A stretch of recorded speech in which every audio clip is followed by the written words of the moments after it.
For over a year, the biggest rumor surrounding The Batman Part 2 was that Matt Reeves was bringing a grounded, terrifying version of Clayface to his epic crime saga. But then, the ultimate plot twist happened. Clayface wasn't just pulled from the Batman, he was given his own standalone R-rated horror movie in James Gunn's new DCU. But here is the kicker, Matt Reeves is still producing it. Welcome back to the Fanverse. DC Studios just dropped the first official teaser for the 2026 Clayface movie, directed by James Watkins and penned by horror mastermind Mike Flanagan. James Gunn has explicitly confirmed this isn't a superhero movie with horror elements. It is a straight-up bone-chilling body horror film. Even crazier, it's a prequel set chronologically before the events of the 2025 Superman movie. Right off the bat, the teaser establishes our tragic anti-hero, Matt Hagen. Played brilliantly by Tom Rhys-Harries, Hagen is framed as a rising Hollywood star, but the glamour is stripped away instantly.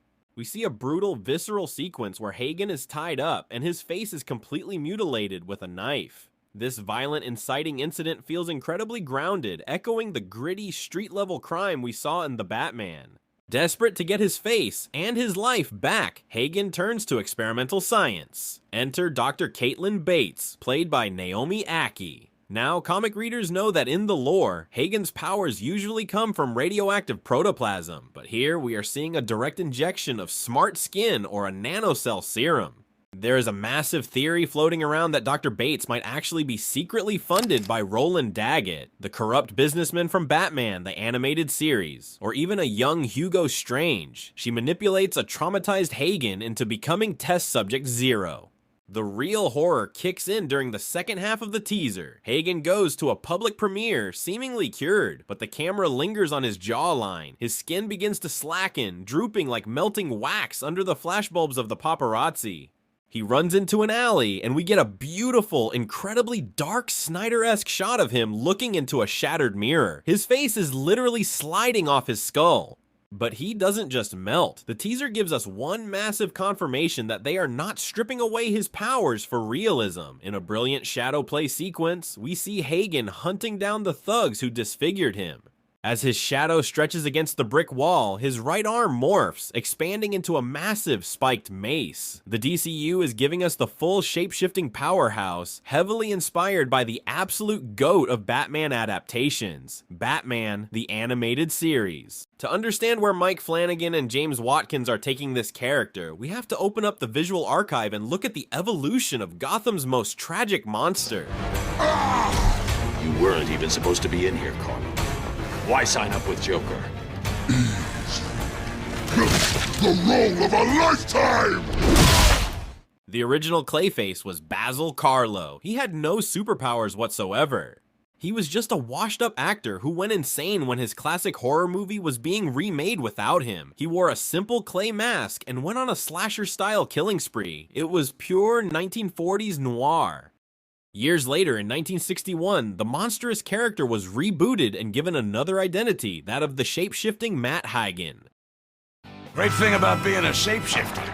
I can blend in with the crowd outside, make my getaway, and rip off some other joint. This is where the franchise injected heavy sci-fi. Hagen found a pool of radioactive protoplasm in a cave, turning him into a literal force of nature who could morph his limbs into weapons. The aesthetic shifted from slasher to kaiju. In the 90s, Batman, the animated series, combined Basil Karlo's actor background with Matt Hagen's name and powers. Using a fictional cosmetic cream called Renew, Hagen became addicted to fixing his scarred face until an overdose turned him into a tragic body horror mud golem. You again. Hagen, listen to me. There is no Hagen. It's only me now. Clayface! And now, the upcoming film. This design takes the tragedy of the animated series, but filters it through an R-rated lens. We aren't getting a goofy CGI blob. The visual aesthetic here is visceral, wet, and agonizing. You can feel the weight of the clay and the psychological torment of losing your humanity. Now, let's talk power scaling, because if this movie takes place before Superman, it means Matt Hagen is currently wandering the DCU. Just how dangerous is he? If we compare the DCU Clayface to other cinematic shapeshifters, the matchup gets insane. Take Flint Marko, the Sandman from the Raimi verse. Sandman is incredibly durable and can grow to massive sizes, but his weakness is water, and his constructs are relatively blunt. Clayface's mud is highly dense and chemically volatile. In the teaser, we see him form a spiked mace out of pure biomass. When scaling his lethality, Clayface operates closer to a symbiote like Riot or Carnage, but without the sonic or fire weaknesses. If you cut Matt Hagen's arm off, he doesn't bleed, he absorbs the blade. If you shoot him, the bullet simply passes through his gelatinous form.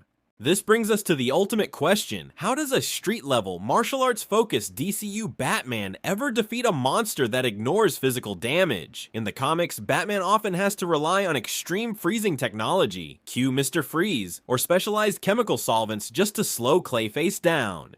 By establishing Clayface as an unkillable, shape-shifting horror icon before we even meet the new Batman, James Gunn is doing something brilliant. He is setting a massive power ceiling for Gotham's rogues gallery. The DCU Batman isn't just going to be fighting mobsters, he's going to have to outsmart actual monsters. The fact that we are getting a character study of a villain this powerful, treated with the narrative weight of a psychological thriller, proves the DCU is taking massive, exciting risks. Mike Flanagan writing an R-rated DC movie is a match made in comic book heaven. I want to hear your theories. Check the pinned comment down below. If Matt Reeves is producing this, do you think there is any universe where Tom Rhys-Harries could cross over and show up as a grounded villain in the Batman Part 2? Or is this DCU version way too powerful for Pattinson to handle? Let me know in the comments. Make sure to drop a like if you enjoyed the breakdown. Subscribe for more deep dives into the DCU and beyond, and as always, stay geeky.